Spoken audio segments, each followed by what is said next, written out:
Bodoland इंखं television बिथिंनिफ्राय जर'खा सावरायथुन हाबाफारि बे जर'खा सावरायथुन हाबाफारियाव सावरायनो लादों आसामाव बिसायख'थि बड'लेण्डनि राजखान्थि लाइभजों थांगासिनो दङ बे हाबाफारिया जे फैगौ 9 एप्रिल खालि आसामाव बिसायख'थि जानो थांगासिनो दङ आरो बे बिसायख'थिनि उनाव सानख'नाय हाबाफारिया जागोन 2 मे खालार खालि आथिखालाव जोबोद जुजिफुनाय थासारि जे आसाम नाङै राजखान्थि दोलोफोरनि गावबागावनि जुजिनाय जों सावरायनो लादों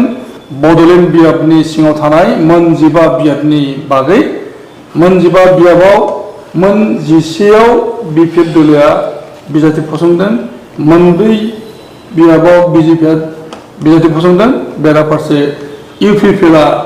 मोन 15आवबो बिजाथि फसंदों जोबोद गोमोथावै बे बाथ्राखौ बुंनो गोनां जादों जे इउपिपिएल दोलोआ दिनैसिमावबो बिजेपिजों लोगो नांनाय एनडिएआव मित्रजोटाव दङ बेराफारसे बिपिएफआबो मित्रजोटाव दङ आरो बिजेपिआ मित्रजोटनि दैदेननायनि खामानिखौ मावबाय थादों बे राजखान्थि हान्जानि सोलो दिनै नुनो मोनदों जे बिपिएफआ मोन 11आव बिजाथि फसंनानै मोन 4खौ बिजेपिनो हगारदों नाथाय इउपिपिएलआ मोन 15आवबो कन्टेस्ट खालामदों मित्रजोटनि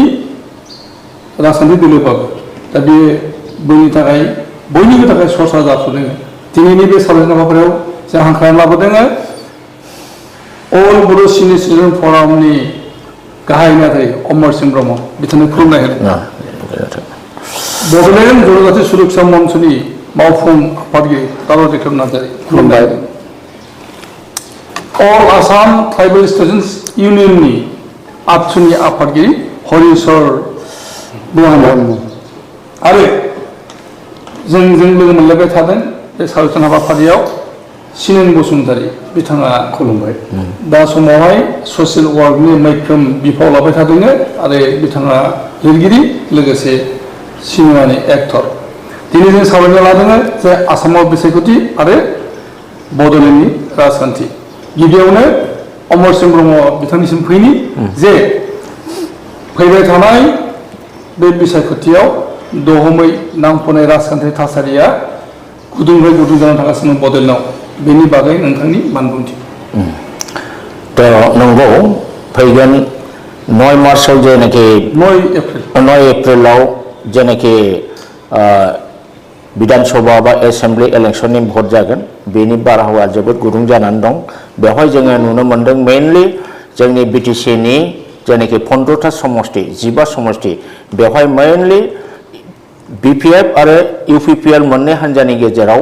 जोबोद माने गोख्रोङै जुजिलायनाय जागोन अदेबानि जोङो फिल्ड स्टाडि बा गुबुन रिपर्ट डाटा खालामनानै जोङो नुनो मोनो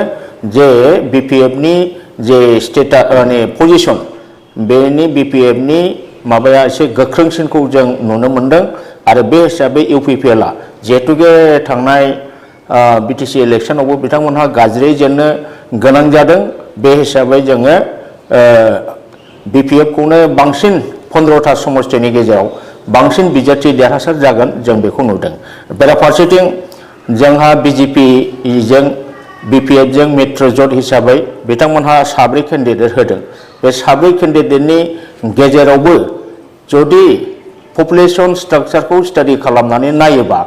बिपिएफनि भट बिजेपिनि भट बे मोननैखौ ज' खालामनानै जों जुदि नायोबा बे 7आबो देरहाजोबगोन जों बेखौ बुंनो हायो दा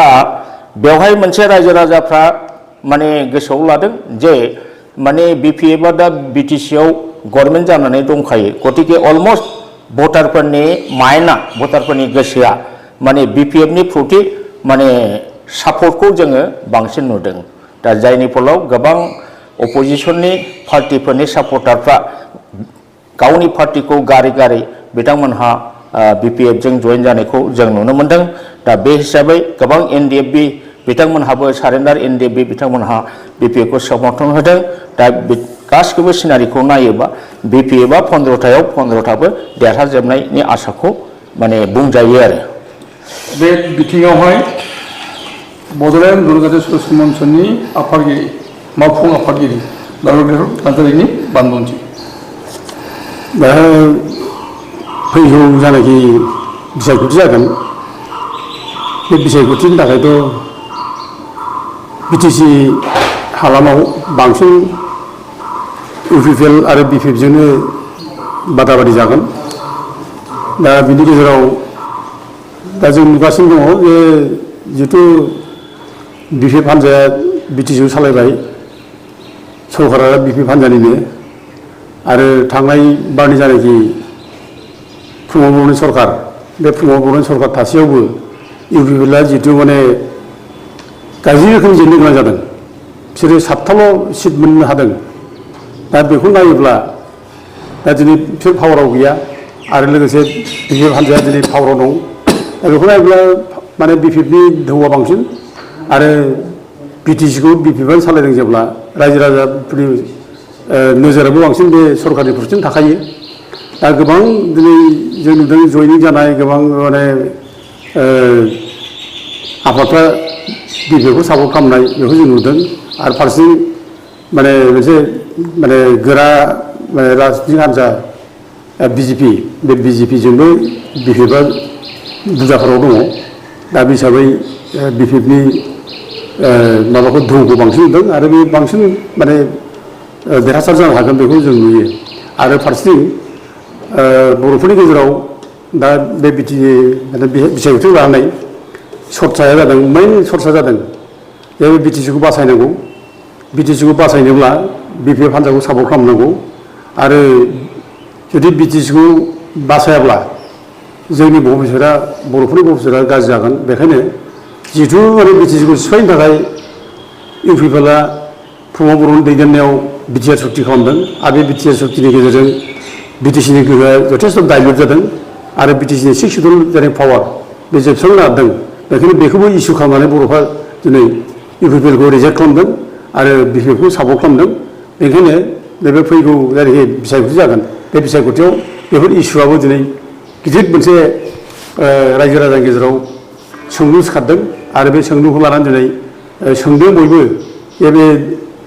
रायजो नाङा होनना बुंग्रा बिटिआर सुक्ति खालामग्रा इउपिपिएलनो मानो भट होनो बे बाथ्रा फैदों। आरो लोगोसे बे माने बिटिसिनि गोहोखौ जाय डाइल्युट खालामबाय, बिटिसिनि गोहोखौ फोजोबस्रांबाय, जाय 6 सिडुलनि क्षमताखौ फोजोबस्रांबाय, बेबायदि माने पावार फोजोबस्रांग्रा इउपिपिएल हान्जानो मानो भट होनो बे जिनिसा बिराद गिदिर मोनसे इस्यु जादों। ओंखायनो बे इस्युखौ लानानैनो थांनाय बारनि बिटिसि इलेक्सनावबो हाग्रामा महिलारिया बांसिन भट मोननो हादों आरो एबारबो बेबो मोनसे गिदिर इस्यु जागोन बे। दा बेखायनो एबारनि इलेक्सनावबो बेफोर गासिबो इस्युखौ नायनानै बांसिन दोहौआ बिपिएफनाव दङ आरो बिपिएफआ बांसिन सिट मोननानै देरहाबोगोन बेखौ जों नुनो हायो। आच्छा, बर' सावथुन मुलुगनि सासे एक्टर लोगोसे ससियेल वर्कार सिंह बसुमतारीजों जों दङ जे दा समाव नुनो मोन्दों जे बे बिसायख'थियाव रिंगु दामसाफ्राबो एबा सिनेमानि एक्टरफोर हारिमुथिलिनि सोद्रोमा एबा रिंगु दामसामोना बे राजखान्थियाव दहमै बारसिनदों। सोरबा इउपिपिएल जानानै माने केम्पेइन खालामनायाव दङ, मेथाइ खनदों। इभेन सासे एक्टरा माने इउपिपिएलनि केन्डिडेट जादों जोंस्रां बरगयारी। आरो बेराफारसे गोबांसा रिंगु दामसा मेथाइ खनग्रा बिदिनो एक्टर एक्ट्रेस बिपिएफनि जानानै माने केम्पेइनाव ओंखारनाय नुनो मोन्दों। दा बेबायदि बिथिङावहाय सासे सावथुननि फावगिरि हिसाबैहाय मा नोजोर गोग्लैदों सिनेन बसुमतारी? गिबियावनो आङो इंखं टेलिभिजनसिम बरायनाय बावग्रोबाय। आं बेखौनो बुंगोन जे दानि फैगौ 9 थारिखनि आसामनि 16थि जेनेरेल एसेम्बलि इलेक्सन जानो थांनायाव जेरैबायदि सा सानजा सा खोला जोंनि बिसायख'थि फोसावदिं मेलाव जि नुथाय नुनो मोन्दों, बावहाय गमामा जोंनि बिटिसिनि मानगोनां बिटिसिखौ दैदेननाय हाग्रामा महिलारि सारनि जि बिपिएफ दल बियो बांसिनै गोहोम गोग्लैनायखौ नुनो मोनो। मानोना दानबासो जानाय जोंनि बिपिएफनि बिटिसि सरकारखौ दा हाग्रामा महिलारिया थांनाय दानबानि सिगां BTCनि बिसायख'थियाव जेरैबायदि खोथा होदोंमोन जेरैबायदि गेरेन्थि फोसावदोंमोन बेफोर गेरेन्थिखौ दानबानि गेजेरावनो मावफुंनाय हाबाफारिखौ नुनानै रायजो राजा सेंग्रा सिख्ला एबा जेखि गौथुमाव थाया मानो बिपिएफ दलाव सानफ्रोमबो ज' दिनै जयनिं जानाय एबा बाहागो लाफैनाय मदद होनायखौ जों नुनो मोन्दों आरो जों फोसावदिं मेलाव जेसेबां नुनो मोन्दों खौरां मेलफ्राव एबा मेगनजों बहाय नुयोब्ला बिपिएफ दलनि बादै इउपिपिएल एबा गुबुन दलनि फोसावदिं मेलाव बेबादि लोब लोब सुबुं दौमा जानायखौ जों नुनो मोनाखै एबा आं नुनो मोनाखै बेनिखायनो दिनै जानांगौ साफ्रोमबो हाग्रामा महिलारि सारनि बिपिएफनि आफादगिरिफोरा दानि चिफ बिटिसि बिथांनि दैदेननायाव ओरैबायदि फैदों जायफ्रा बागा बागा इउपिपिएलआव बाहागो लाहैनाय गोदानै आरो गोजामै थानाय गायसनगिरि इउपिपिएलखौ गायसननानै दैदेननानै गाहाय नेहाथारि जाबोजेननाय जाय बिथांमोना मावथि ब्रह्म हाज'वारिखौनो होन चन्द्र ब्रह्म बिथांखौनो होन खाम्फा बरगयारि बिथांखौनो होन सावरायग्रा बसुमतारी बिथांखौनो होन आरो इउपिपिएलनि एमएलए आरो दैदेनगिरिफोर बागा बागा दैदेनगिरिफ्रा दिनै बिपिएफ होननानै बिथांमोना जगदान होफैदों। आच्छा मोनसे खोथा आं नोंथांखौ बुंनो नागिरनाय सोंनाय जादों नोंथांनियाव जे हारिमु बिथिंनि बे फावखुंगुरिफ्रा दिनैनि समावहाय दा बे बिसायख'थियाव बारसोमना लागै ओंखारदों स्वयं सासे फावखुंगुर बिथाङा इउपिपिएलनि बिजाथि बुंफिनगोन दा बेवहाय जोंहा माखासे सिगांनिफ्राय जे सावथुन मुलुगाव जेरैबायदि जौगानांगौमोन थांनाय सरकाराव इउपिपिएल गभर्नमेन्टआव जेबो जौगानो हायाखै नाथाय माखासे जोंनि हारिमुनि सावथुनगिरिफ्रा देंखोगिरिफ्रा दामजुगिरिफ्रा गमामा मिजिंथिदोंमोन जे हारिमुवा थांनाय बिटिसिनि बिटिआर जायखौ होननानै बुङो प्रमद बर'नि दैदेननाय सरकाराव जौगागोन होननानै मिजिंथिदोंमोन नाथाय मोनसेबो बिथिङाव हारिमुनि जौगानाय नुनो मोनाखै बेनिखायनो बांसिनानो थांनाय 5 बोसोरनि प्रमद बर'नि सरकाराव थानाय रिंगु दामसाफोर सावथुनगिरिफोर एबा जायफ्रानोखि हारिमुजों लोब्बा दङ बिथांमोना गासैबो बिपिएफ होननानै होसोबोजोब्बाय दिनै फैजोबदों दंजोबो आरो फोसावदिं मेलाव बिथांमोना बाहागो लादों मात्र सासे सानैया माने बियाबनि टिकेट मोनगोन एबा बिजाथि मोननो थाखाय माखासे जायफ्रा दा सावथुन मुलुगनि दैदेनगिरि एबा जायखौ जों फैला जे बरगयारि होनना बुङो बिथाङा जाबाय टिकेट मोननो थाखाय थाबोदों जोंनि मिथिनायाव आंनि मिथिनायाव बिथाङाबो गोबां सिगांनो बिथाङाबो बिपिएफआव फैनायनि साखाफारा जादोंमोन नाथाय बिथांखौ ओनसोलनि पपुलारिटि ओनसोलनि रिंगु दामसानि गोहोमथि गोनांखाय बिथांखौ हमथानानै बेंनानै एबा बिथांनो खाबु होनानै दोनबाय थानायाव बिथाङा थानो गोनां जादों जायनि थाखाय दिनै बिथांनि अनगा बांसिन रिंगु दामसानि हौवायानो जा हिन्जावानो जा जायानो जाबानो सावथुन मुलुगनि मानसिफ्रा दिनै हाग्रामा महिलारिनि दैदेननाय बिपिएफआवनो ज' फैनानै दिनै जोङो फोसावदिं मेलाव बाहागो लानायखौ नुनो मोनदों। आच्छा अल आसाम ट्राइबेल स्टुडेन्टस इउनियननि आफादगिरि बिथां दङ जे अल आसाम ट्राइबेल स्टुडेन्टस इउनियननि बिथिंनिफ्राय बे बिसायख'थिनि बागै माबायदि रल प्ले खालामबाय थादों आरो नोंथांमोननि कनसेप्टआ मा बे बिसायख'थिनि सायाव गिबियावनो अल आसाम ट्राइबेल स्टुडेन्ट जानानै रायजो राजाखौ बयनिसिमबो खुलुमनाय सिबिनाय जासिगोन थाबाय दा जोंनि भारतआ डेम'क्रेसि कान्ट्रि इलेक्सना फैबाय थायो थांबाय थायो दा जों ससियेल अर्गानाइजेसन जोंहा मोनसे बिबान दङ सोर लिडारा मा बुंदों मा बुङाखै नंखाय बाथ्रा होनदों जोंहा पाब्लिकनो बिसोरनो मोजां गाज्रिखौ बुंथिनाया जोंनि बिबान दा बेफोरनि थाखायनो ससियेल अर्गानाइजेसन नांगौ ससियेल अर्गानाइजेसन खामानिया बेफोरनो दा जों नुनो मोनदों जोंनि बिटिसिआव थांनाय बिटिसि इलेक्सनावथ' इउपिपिएल दंमोन बिथांमोनहा गभर्नमेन्ट थाजासेयावबो जेननांबाय 7था थाबाय दा नैबे गोहोमानो नैबे दा एसेम्ब्लियाव आं गोग्लैगोन बायदि मोनदों आरो नुनायाव दा माखासे जोंनि रायजो राजा बुङो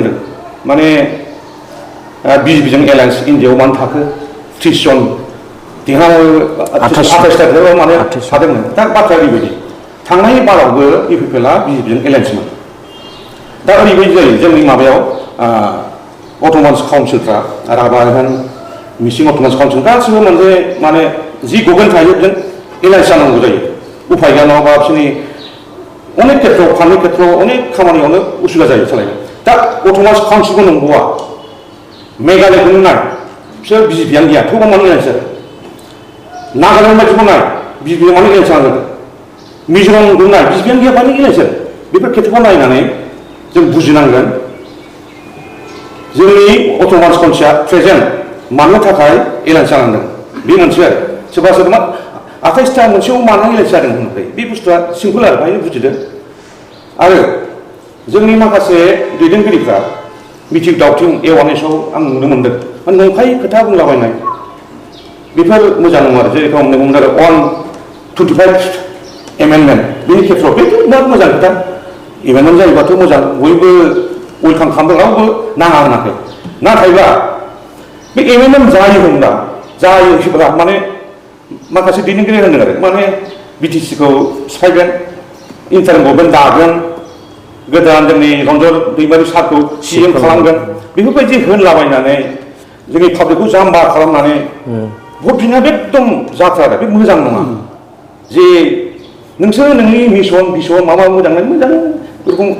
एरखम जायाखै एरखम जागोन बेफोरबायदि होन आरो गावजोंबो गाज्रि गाज्रि खोथा होननाय माने पार्सनेल एटाक खोनासंथाव जायै आरो बिदि बुंनाया मोजां नङा दा गाव गावनि केरेक्टारखौ नोङो नस्थ' खालामनानै जायो सोरखौबा रायनानैथ' नों भट मोनाना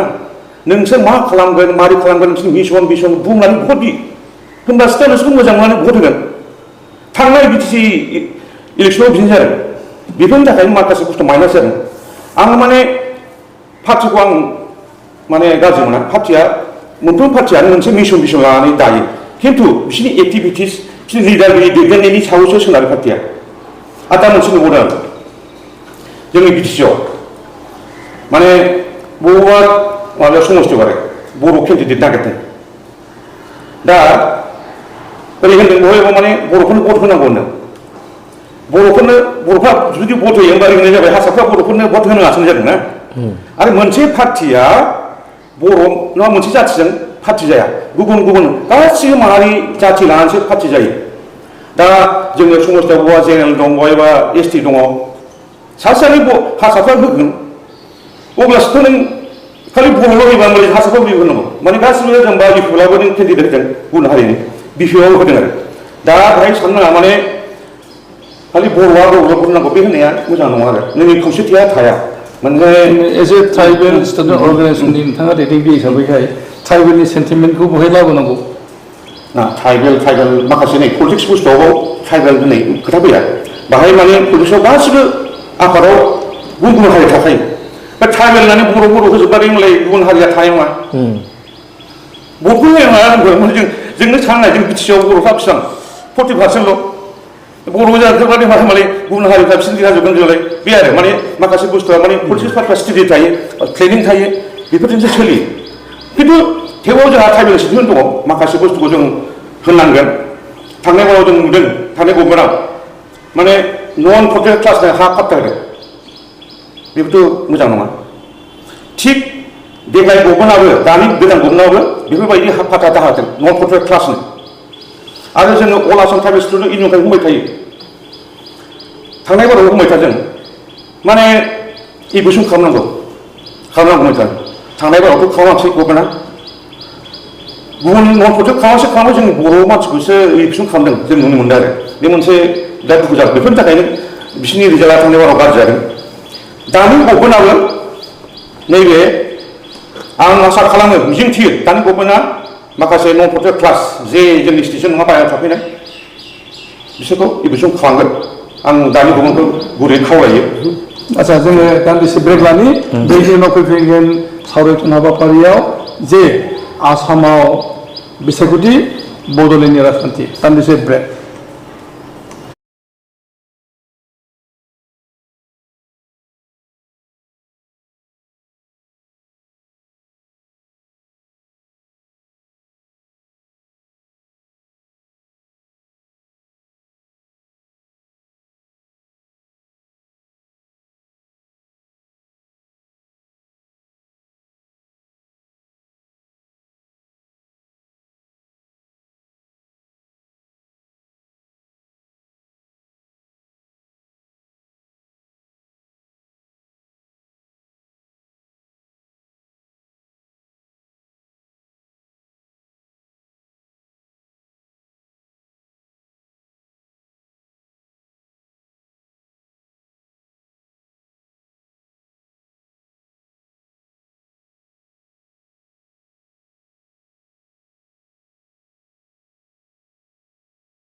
फैफिनदों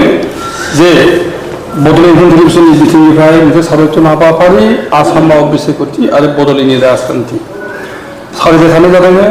जे थांनाय समनि बिटिसिनि बिसायख'थियाव बड'लेण्ड पिपुल्स फ्रन्ट एबा बिपिएफआ मोन 28 गाहाम सिटआव देरहानानै बड'लेण्ड सरकारखौ खुंगासिनो दङ आरो बे दानबा उनाव खुंनो लानाय आसामनि बिसायख'थियाव बिपिएफनि रला मैखोम जादों आरो बिथांमोननिफ्राय बांसिन भटआव देरहाबोगोननि मिजिं लाबाय थानाय जादों आरो रायजो राजाफ्रा दिनै लोब लोब ओंखारबाय बे बाथ्राखौ बुंथिनाय जादों जे गोबां हालामाव एबा बिएफआव खिन्थु खुद्रिनाय दङ मानो खुद्रिनाय बे जाहैबाय जे बिपिएफ हान्जाया मोन 28 बिएफआव देरहादोंमोन आरो मोनसे बिएफनि इउपिपिनि बिजाथि एबा देरहासार जानाय आगुनि बड'लेण्ड डेपुटि चिफ खाम्फा बरग'यारि सिन्ताय बिपिएफ दोलोआव जइन जाफैदों दा बिपिएफनि बड'लेण्डनि स्ट्रेंथआ जाहैबाय 29 आरो बुंबाय थानाय जादों जे सानैसो एमसिएलए इउपिपिएलनि बिथांमोनाबो आरो फैगासिनो दङ बेबायदि मोनसे आर'ज जादों दा अब्ला बिटिसि एसेम्ब्लियाव इउपिपिएलनिफ्राय सासे एबा सानैल' एमसिएलए थाहैनो हासिगौ बे बाथ्राखौ फैदों नाथाय गोबांसा एमएलए बिएफफोराव खुद्रिनाय फैदों मानोना इउपिपिएलआ मोन 15आवबो कन्टेस्ट खालामनो लादों नाथाय बिपिएफआ मोनब्रैखौ बिजेपिनो हगारना होनानैहाय बिजाथि फसंदों मोन 10थायाव आरो बिसायख'थि गेलेनो थांबाय थादों आरो दा समावहाय बिजेपिनि मोनब्रै जेनाखि हगारना होनाय बेवहाय बिपिएफनि बिथिंनिफ्राय जरदार भाबै मबिलाइज खालामनाय एबा केम्प खालामनाय जागासिनो दङ बे बिथिंखौ लानानै बै मोनब्रै हालामनि बिपिएफनि बिथिंनिफ्राय खुद्रिनाय होनाय जादोंमोन जेरै बिजनि 20 बिजनि बियाव बेवहाय खुद्रिनाय जादोंमोन आरो अफिस बुख्रुबलायनायबो थासारि जादोंमोन बेराफारसे गरेस्वर बियाबाव बिजेपिनो हगारदों भिक्टर दास होनाय जादों तामुलपुर बियाबाव बिजेपिनो होदों आसामनिनो दा समनि मुंथिगिरि बिश्वजित दैमारि बिथाङा बिजेपि जानानै भट गेलेदों बेराफारसे टंला बियाबावबो दिकेन्द्र चन्द्र डेका बिथांनो बिजेपिनिफ्राय टिकेट होदों आरो बेनो मदद होनो थांगासिनो बिपिएफनिफ्राय बे बिथिङावहाय गोबांसा बिपिएफनि वार्कारफ्रा खुद्रिनाय जादोंमोन अब्लाबो दा समावहाय नुनो मोनदों जे बिपिएफनि गोबां दोलोआ एबा गोबां मावथिफोरा मित्रजोटनि माबाखौ डिसिप्लिनखौ मेनटेन खालामनो थांदों होननाय जादों नाथाय भटार्सफोरनि गेजेराव खुद्रिनाय दङ बेराफारसे बावखुंग्रि बियाबाव बिपिएफनि सासे बिजाथि रुपन चन्द्र राय बिथांनि केन्डिडेट होनायनि सायाव बै जायगायावनो केन्डिडेट गसंनाय गावखौ राजा बुंथिबाय थानाय पृथ्वीराज देब नारायण बिथाङा बुंबाय थानाय जादों जे बिथाङा बिटिसि हालामनि नङा बिथाङा माबोरैहाय कन्टेस्ट खालामफैखो बिनि हेंथा खालामबाय थादों आरो बर' रायजो राजाखौहाय बिथाङा खावलायदों नांगौबा गावनो भट दाहो अब्लाबो बर' केन्डिडेटनो भट हो ओरैबायदि नाथाय बे बिथिङाव बिथाङा आरो बुंबावदों जे इउपिपिएलनो भट दाहो बेखौबो बिथाङा बुंनो नागिरदों दा बे बिथिङाहाय बड'लेण्ड हालामाव जोबोद दुंहावनाय थासारि जाफुदों दा बेफोरनि सायाव जर'खा बानबुंथि गोबाङा गोबां होलायलायदों दा समावहाय बड'लेण्ड जनजाति सुरक्षा मन्चनि मावफुं आफादगिरिनि बानबुंथि गोजोन्थों प्रश्नआ खोब माने इम्पर्टेन्टथार जोबोद माने गोनांथार जादों बे प्रश्नआ आरो बेखौ रायजो राजाफ्रा खोनासंनो लुबैदों जों मा बुङो आंनावबो गोबां माने रायजो राजाफ्रा बुंहरदों जे बावखुंग्रिनि सायाव जनजाति सुरक्षा मन्चनि स्टेटआ मा बेखौ बुंदो होननानै जोंखौ बुंनो हादों दा फार्स्टआवनो बे रुपम रायनि जायनाखि केन्डिडेटसार बिनि एगेन्स्टै माखासे भाइरेल जादों बिनि भटार्स लिस्ट भाइरेल जादों बियो सिगाङाव माने बङाइगावआवनो भट होदों बे बाथ्राखौ बुंदों नै थांनाय नैबे दानि जायनाखि माबा एसआर जादों स्पेसियेल डिभिजन भटार लिस्ट बे समावसो बे गावनि भटारखौ सोनाय जादों बिटिसिआव होननानै बुंनाय जादों आरोखि हयेस नों बिटिसिनि माने इलेक्सन रुल बादिबा सिकिउरिटिनि रुल बादिबा बियो माने जाय माने माबा जागोन बिजाथि जागोन बे 10 बोसोरसिम बे जायगायाव थागिबि जानांगौ आरो बे जायगायाव भट होनाय जानांगौ बेबायदि बाथ्रा माबायाव दङ 62 प्रभिजन दं दा रुपम रायआ माने बिपिएफनि केन्डिडेट दा जोङो बे जायनाखि डकुमेन्ट भाइरेल जादों बेहा बेसेबां अथेन्टिसिटि दं जों बेखौ जेब्लासिम जों गावनो आरटिआइ खालामनानै दिहुननो हाया जों अब्ला बिनि सायाव बाराद्राय गोथौयै कमेन्ट होनाया जों जुक्ति गोनां जाया दा थेवबो बिनि सायाव जा भाइरेल जादों बे जुदि नंगौब्ला बे खोब गाज्रि बे आरो बेखौनो लानानै गोबां रायजोफोरा जोंखौ बुंदों स्टेन्ड लादो बे बाथ्राखौ बुंदों मानोना बाहेरानि मानसिखौ भट होनो नाङा आरो फारसेथिं पृथ्वीराज नारायण देब जायनाखि बुंगासिनो दं बेजों रायजो राजाफ्रा बयबो माने मोनसे माने एगेन्स्ट माने माबा थांगायदों आरोखि रुपम रायनि एगेन्स्टै थांदों दा बबेयाव बेनो भट नाङा भट होआ बे बाथ्राखौ बुंदों जोंनावबो बुंदों बिदिनो सोर भट होबावग्रा बे बाथ्रा फैबाय थादों आरोखि दा जों लुबैदोंमोन भट होयोब्ला बेखौ सानखा हखा केन्डिडेट होयोब्ला बेखौ सानखा हखा मोजाङै साननानै होलायोब्ला मोजांमोन दा मोजां माने पार्टियाव मोजां सावरायलायनाय जायाखिसै नामा मोजाङै केन्डिडेटनि सायाव मोजां आल'सना बिल'सना जायाखिसै नामा बे मोनसे जोंनि गेजेराव साननाय फैदों रायजो राजानि गेजेराव साननाय फैदों आरो फारसेथिं रुपम रायनि जायनाखि भाइरेल जादों बे भाइरेल स्टेटमेन्टफ्रा खोब माने रिएक्सननि स्टेटमेन्ट बिना एन्टि बड' बियो मोननो बस'नायनि माने लोगोमोन बियो बिनि कलिग्स एखेरे न' बस'नायजों लोगो लानानै बर' माने कमिटि जानानै बे बर'नि बेरेखा बिराद स्टेटमेन्ट होदों दा बे खेत्रआव बर'फ्रा बेनि सायाव गाज्रि मोननाय फैदों आरोखि आरो जाय न' बस'नाया माने ट्राइबेल नङाफ्रामा ट्राइबेल सार्टिफिकेट लानानै माने 10 बोसोर माने एमपि जाबाय आरो बे बर'नि बेरेखानो मावबाय थाबाय आरो बेबायदि मानसिजों लोगो लानानै खामानि मावदोंब्ला रुपम रायआ जथेस्थ' दायनिगिरि रायजो राजा बेखौ मोजां मोनाखै गाज्रि मोनदों बे हिसाबै बेनो माने भट होनांगौ माने जोबोद गोब्राब मोनदों आरोखि दा बिनि बादै रिसेन्ट नै दाखालिसो आरोबाव बेजों बुंबावबाय जे लाफिकुल इस्लामखौ माने हत्या खालामनाय गावथारनायाव जरित दं माबाबो होनबाय आरोखि राजिब कुमार ब्रह्मखौ राजिब बांगाल राजिब कुमार ब्रह्म दा इन्डिपेन्डेन्ट केन्डिडेट दा बेखौ बिदि बुंबाय दा बे खोब माने सेन्सिटिभ स्टेटमेन्ट बे आंबो खिन्थु पार्सनेलि मोजां मोनाखै बेखौ बुंनाय माने माननाय जादों फालाय बेथ' बै समाव हाग्रामा महिलारिजोंबो बिपिएफजोंबो ज' दंमोन ना बै समाव राजिब बांगाला होमब्ला माननाय जादों होनलाय बे बिपिएफआनो जुरि दंमोन नामा बेवलाय बिदिलाय दा बेबायदि जगैनो माने केन्डिडेटखौ माने प्लेस खालामनाय जाबाय बयनिबो गोसोआव दा मोनसे कुइसन जाबाय दा बयबो जोंबो रागा जोंदों बयबो दुनिया रागा जोंदों दा जोंखौबो बुंगासिनो दं दा बे खोथा लानानै बे मानो बिदि स्टेटमेन्ट बावखो जेरै माने केन्डिडेट जाबाय जेनेबा बिपिएफआ बेनो केन्डिडेट होबाय बिपिएफनि केन्डिडेट जाबाय बे मोजां मावदो दा खिन्थु बे समाव मानो राजिब बांगालनि गाज्रि घटना बुंनानै मानो पार्टिआवबो मोनसे केवस मोनसे लाबोबावखो पार्टिखौ मानो बन्द खालामखो बे कुइसन जादों बिराद गिदिरनो आच्छा बेखिनियाव जोङो मोनसे आर्गुमेन्ट आरो मोनफैबावदों बे जाहैबाय जे बावैसो माखासे ससियेल मिडियायावहाय फोसावबाय थानाय जादोंमोन जे दिपेन बर'आ गोबांथार सम्पति आरजिनानै दङ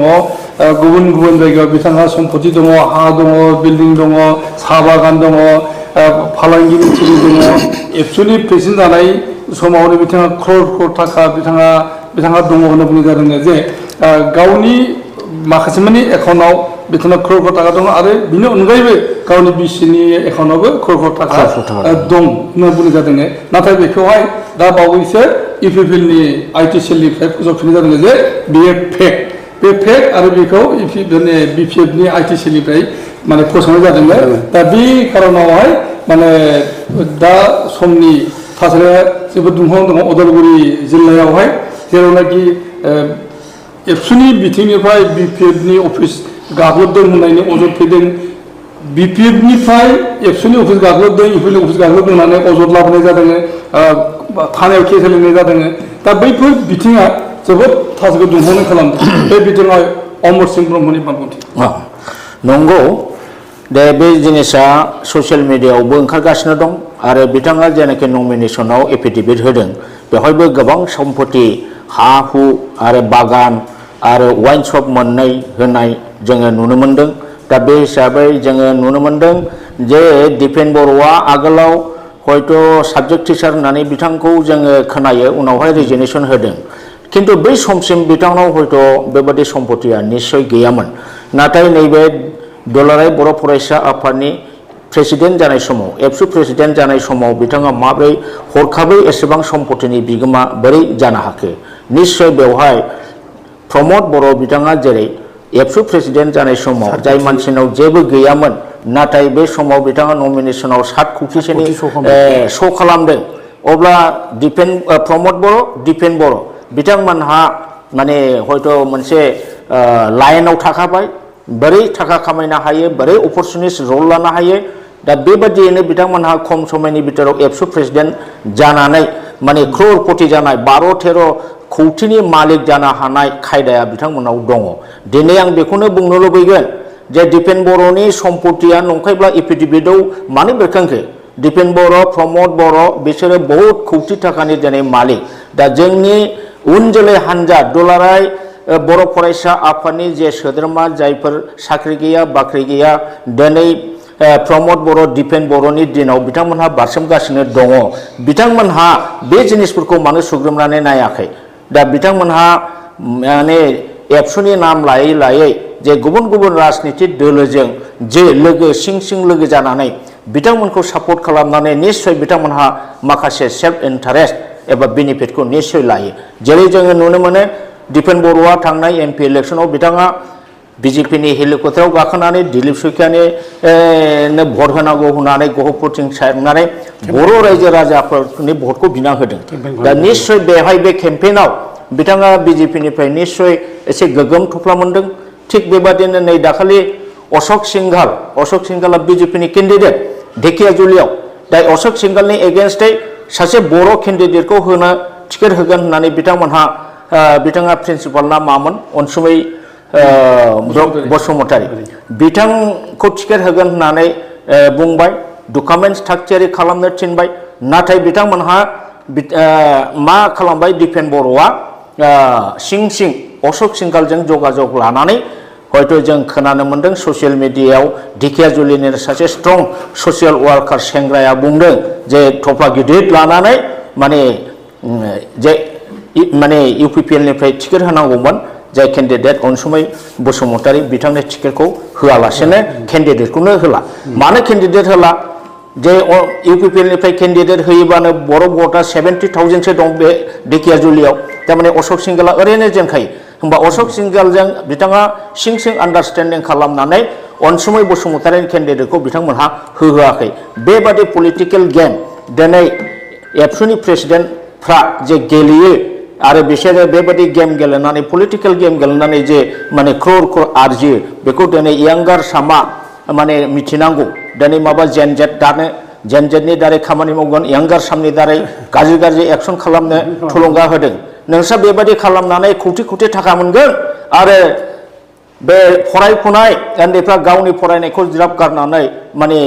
गाज्रि जाथायाव बारसोमगोन दा बेफोर जोंनि समाजनि थाखाय जोबोद माने दुखुनांथाव आरो लाजिनांथाव बाथ्रा नङा होमबा बे बिथिङावहाय मोनसे इनफरमेसन आं बुंनो जोंनि इंखं टेलिभिजननि आखायाव मोनसे एफिडेभिट सफैदों बिथाङा साबमिट खालामनाय कमिसनाव बेयाव बिथाङा माने गावनि इनकाम टेक्स जेनाखि रिटार्न बेखौ बिथाङा 2021-22 मायथाइयाव बिथांनि बिथांनि माबाया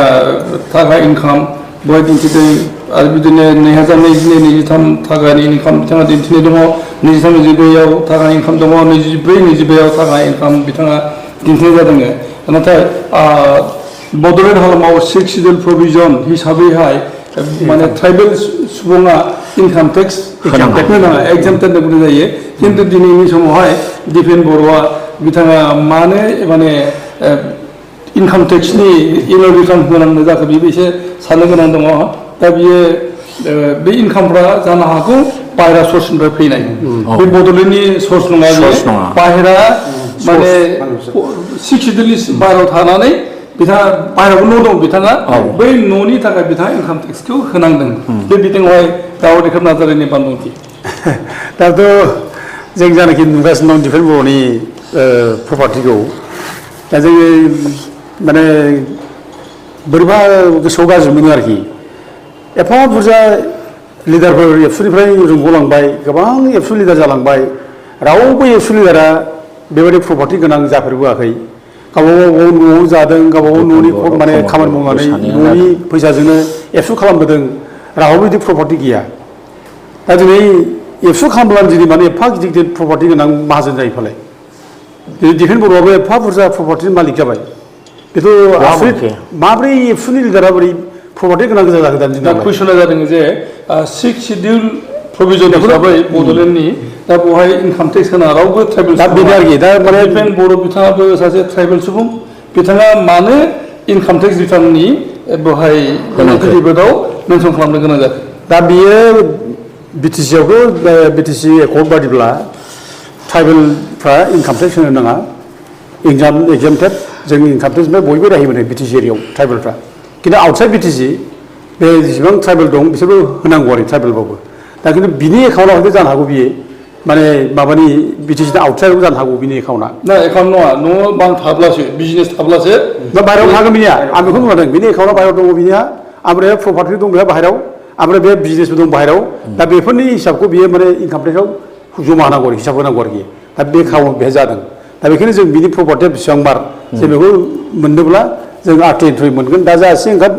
मोनदों बेफोर जिनिसा अथेन्टिक जायाखै ओंखायनो जों बारा बेखौ बिथांनि सेक्रिफाइसखौ जों मानिनांगोन जे बिथाङा दुलाराय बर' फरायसा आफादनि आफादगिरि जानाय लोगो लोगोनो गावनि साख्रिखौ रिजाइन होदों हायार सेकेन्डारिनि बिथाङा सासे साबजेक्ट टिचारमोन बिथाङा लाख थाखानि बारा माहायाव सेलारि मोनो खिन्थु बिथाङा जाथिनि सेक्रिफाइस खालामनो होननानै बिथाङा साख्रिखौ नागारदों आं बेखौ बुंनो लुबैदों मा दिफेन बर'आ जाथिनि सेक्रिफाइस खालामदों 25 बोसोर होनदों भेक मिसा खोथा भुवा खोथा बुंदों बे 25 बोसोर जाथिनि थाखाय खुनु सेक्रिफाइस खालामाखै बे एबसुआव थानानै एबसुखौ पलिटिकेल पार्टि हिसाबै बाहायदों बियो आरो एबसुखौ बाहायनानै आनडिउ एडभान्टेज बे लाबाय थादों बे थाखा फैसा फैनाय आरनायफ्रा बे एबसुखौ बाहायनानै फैनाय बे आसा मा गिदिर खामानि मावदों दिफेन बर'आ गावनि एबसु लाइफआव बर'नि मा मावदों आं बेखौनो बुंदों दा माने एबसुनि जुदि जेनुवेलि मावदोंमोनब्ला बे दिनै एबसुनि बे थाखा फैसा बा अमफ्राय फैदों बेदों दिनै माबोरै मोनखो बेलाय बे 25 बोसोराव एबसुनि मा मावदों बेयो एफा गिदिर खामानि मा कन्ट्रिबिउसन होदों बे बुंनो हागोन ना बेथ' खुनु बुंनो हाया बे 25 बोसोराव बियो एबसुआव थाफा बिसोरो बिटिसिनि इसिबां डेभेलपमेन्ट स्किम फैदों थाखा फैसा फैदों 10% खाङै लादों बिसोरो आरो बे नङा स्कुल कलेज इसिबां अफिसफोर दं बेफोराव गासिबो बिसोरो फैसा खांदों पार्सेन्टेज लादों बिसोरो बर' जाथिनि थाखाय मा होदों जेब्ला जोङो माबायाव मा होनो आं मोनसे खोथा बुंबावनो जेब्ला जोङो 2014आव 9 बोसोरनियाव केस होयो ट्राइबेल नङा मानसिया ट्राइबेलनि सार्टिफिकेट लानानै जोंनि रिजार्भ समस्तियाव एमपि जाबाय 10 बोसोर इलिगेलबाबो एमपि जाबाय जों जरनाति सुरक्षा मन्थ्रिया जुजिथाब नाजादों 10 बोसोर नाजादों बेखौ आरो बे समाव दिफेन बर'मोना बहा थैना था बिसोरो फंसे खोथा बुङाखै बियो बे समाव मानो बुङाखै जाथिनि जुदि एथ' सेन्टिमेन्ट गोनां मानसिब्ला बे एटलिस्ट बुंनांगौमोन बियो हरै बिनि मानसिफ्रा जोंनि बेरेखासो हाइकर्टआव एफिडेभिट हैदों दिफेन बर'निनो मानसि आदित्य फाख्लारि थाबाय थायो अरायबो बे थांनानै जोंनि बेरेखा हाइकर्टआव थांनानै एफिडेभिट हैदों जे 9 बोसोरनिया बर' मानसिथार जेरै बर'फ्रा ब्रह्म नार्जारि कसारि बसुमतारि टाइटेल लायो बेबादि दास देखा चौधुरि बेबो गासैबो बर' टाइटेल होननानै बे आदित्य फाख्लारि एफिडेभिट होदों मा जाखो बियो होमबा दिफेन बर'आ दायनिगिरि नङा अब्ला दिफेन बर'आ माबोरैहाय गावखौ एफा गिदिर माने बर' जातिनि सेक्रिफाइस खालामदों होनना बुंखो बेलाय आरो जुदि बे सेक्रिफाइस खालामदोंब्ला नोङो बे थाखा फैसा बबेनिफ्राय फैखो दा बे मास्टार गारदों बे मास्टार गारनाया बे इलेक्सन गेलेनो थाखाय प्रिपारेसन जाखानाय बिहा बे प्रिपारेसन जानाय बियो बे मास्टार गारनाया ओरैनो गाराखै बियो नों जुदि माने जाथिनि मावदोंब्ला एबसुआव थानानै मावबाय थानो नों थाबोजोबबा साख्रि मावनो जोंहा जेबो बुंनांगौ बाथ्रा गैया खिन्थु साख्रि गारनाय खालामा बियो माने बोरै पलिटिक्सआव एन्ट्रि जानो बोरै हाबनो बेनि थाखाय प्रिपेयार जादों आरो बियो बिनि रिहार्सालखौ इउपिपिएलआवनो खालामबाय थादों बे इउपिपिएलनिबो बारा सुमार बादि बे खामानि मावबाय थाखादों एबसुखौ इउपिपिएलनिसो मोनसे आफाद बादि बे खामानि मावबाय दं एबसुआ गोथार आफाद जानानै थायाखै आच्छा मोनसे आयदाया जाहैदों जे आसामाव सोरनि सरकार जागोन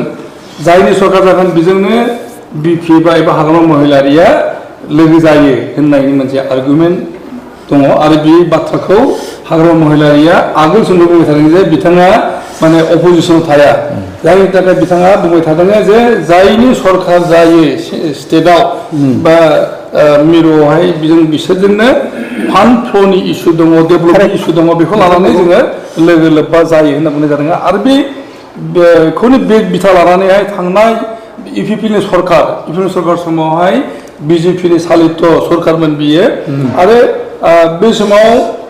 2021 मायथाइनि बिसायख'थियाव बिपिएफआ इउपिए एबा कंग्रेस दोलोजों लोब्बा जानानै बिसायख'थि गेलेदोंमोन बिसायख'थि गेलेनानै सा स्नि माने सिमहालागै बिथाङा एमएलए आरजिदोंमोन नाथाय जेब्ला जनता माने बिजेपि भारतीय जनता पार्टीया सरकार दायो अब्ला इउपिएखौ नागारनानै बिथाङा बिजेपिजों माने बिना दिधा खुनु क्लेम गैया खुनु सर्त गैया बिथाङा मदद होबाय थादों इभेन इउपिपिनि रायजो सभानि एमपि जानाय रोनगोरा नार्जारिनिबो बिथाङा माने गावनि एमएलएफोरनो भट होदों मिथन होदोंमोन जायनि थाखाय बिपिएफ दोलोआव मोनसे एना एनि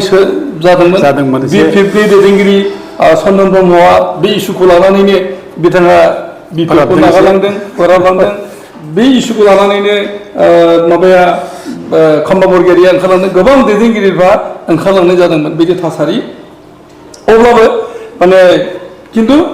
स्टेन्ड होबाय थादोंमोन हाग्रा महिलारिया बिपिएफआ जे जि समसिम रायजो सोरखाराव जाय दोला थागोन बेजों जोङो सापर्ट मोनो फैबाय थानाय बिसायख'थियाव कंग्रेस दोलोआ सरकार दानो फैबाय बिथांमोना मोनसे ऐक्य मन्च दादों बेवहाय दङ कंग्रेसजों लोगोसे माने सिपिएम दङ रायजो दल दं आरो आजाब दं दा बै दोलोआ कंग्रेस दैदेननाय दोलोआ रायजो सरकारनि बिगोमा जाफैबाय अब्ला दानि बे जेनाखि नेगसिएसन बिजेपिजों नेगसिएसन खालामबाय थानाय बिपिएफ बिनि रला मा जाथावगौ सिनेन बसुमतारी बिनि सोंनाया जोबोद ओंथि गोनां बियो नंगौ जोंनि बिपिएफनि हाग्रामा महिलारिया सिगांबो बुंदों आरो दाबो बे स्टेन्डआवनो दङ मानो होननानै बुङोब्ला थांनाय दानबानि सिगां बिटिसिनि जिथु बिसायख'थि बावहाय 28 देरहानानै सरकार खालामबाय हारसिङैनो बिपिएफ हिसाबै आरो गुबुन दोलोआ खाथियाव फैनो हायाखै एबा इउपिपिएलआ 7थाल' देरहादों नाथाय थांखिया बेनोमोन सिगां बुंनाय बादि जे बिटिसिआ हारसिङै बिटिसिखौ खुंनायावबो साफिसियेन्ट नङा जायो थाखा फैसा एबा रां बावजानि थाखाय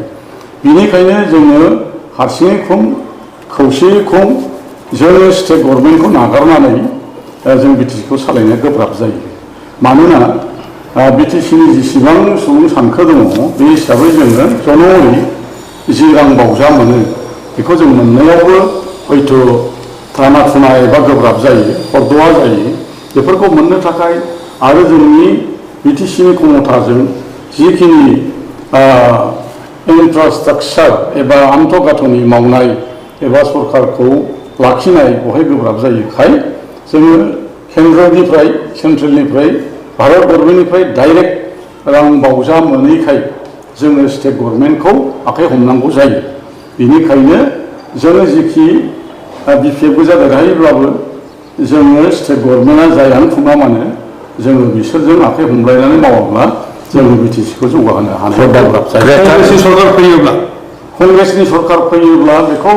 ओरैबायदियाव लागोन जुदिहे गभर्नमेन्ट दानो हानाय रोखोम एकान्त बिजेपिआ दानि इन्डिया फैथाराब्ला बियो मोनसे समाव हयथ' सानजागोन बेखौ दानो बुंनाया गोब्राब मानो होनबा दानि सोलिफुनाय फैगौ 9 तारिखनि बिसायख'थियाव बिजेपिआ जेननांगौनि लामाखौ नुवाखै आरो बिपिएफ हिसाबै 15 समस्तियाव जोङो मोनफ्रोमबो देरहानायाव इन्डिया हिसाबै दङ रावबो देरहानांगौनि जों नुवाखै बेनिखायनो जेननांगौ जोंहा बिपिएफ हिसाबै गैया जोङो 10 आरो इन्डिया हिसाबै जोङो बिजेपिनो 9 15याबो देरहानानै जोङो आसाम सरकाराव दानायाव जोङो किं मेकार जोङो बाहागोसो लानो हागोन बिपिएफ दल हिसाबै आरो जोङो बिटिसिखौ सरकार खालामनायाव माने खुंनायाव जोङो थोंजोङै रायजो सरकारनिफ्राय मदद मोननो हागोन आरो कंग्रेसजों बा कंग्रेसनिल' खोथा गैया जायखि जौथ' राजखान्थि हान्जायानो फैयामानो सरकार दानो हानाय